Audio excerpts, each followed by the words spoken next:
Bismillahirrahmanirrahim. Assalamualaikum warahmatullahi wabarakatuh. Hai Sobat Literasi, perkenalkan nama saya Ruli Atmevia. Saya bersekolah di SMA Negeri 4 Pasarwajo. Pada video kali ini, saya akan meresensi novel yang berjudul Surga Kecil di Atas Awan. Novel Surga Kecil di Atas Awan ini ditulis oleh Kirana Kejora dan diterbitkan oleh Eutania pada tahun 2015 cetakan pertama.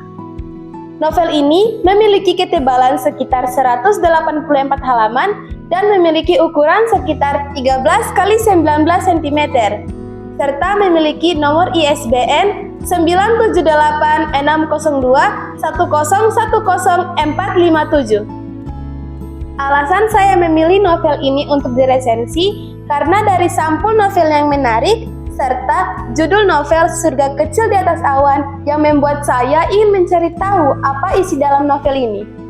Novel ini mengisahkan tentang seorang anak kelas 3 SMP yang bernama Awan Rojo Pandemu atau yang biasa disebut Awan.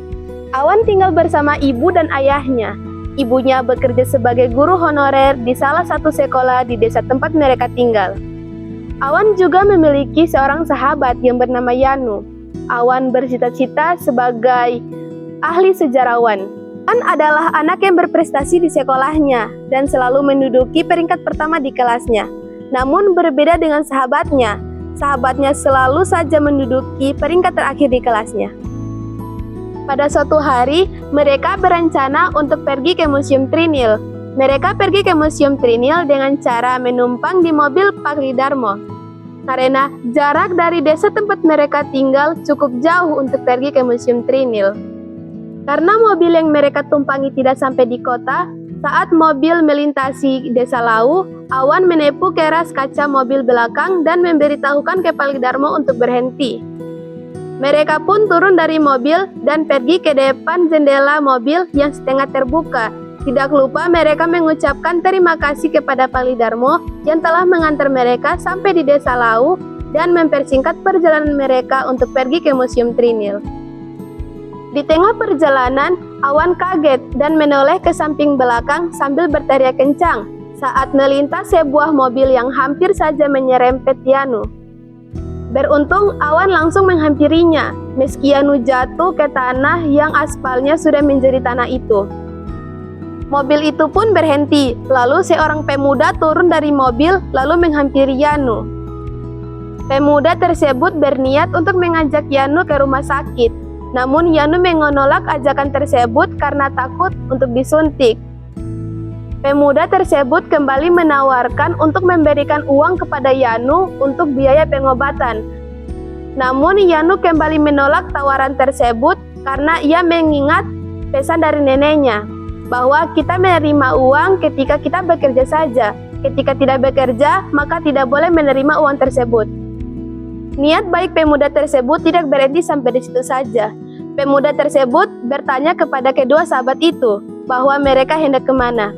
Dengan ragu, Awan menjawab kalau mereka ingin pergi ke Museum Trinil.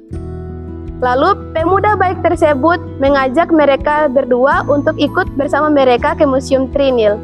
Sepulangnya dari perjalanan yang penuh makna tersebut, Awan ditampar keras oleh kabar yang menyedihkan. Ayahnya, Brahim Pinoto, harus meninggalkan Awan dan Bu Suci untuk selama-lamanya.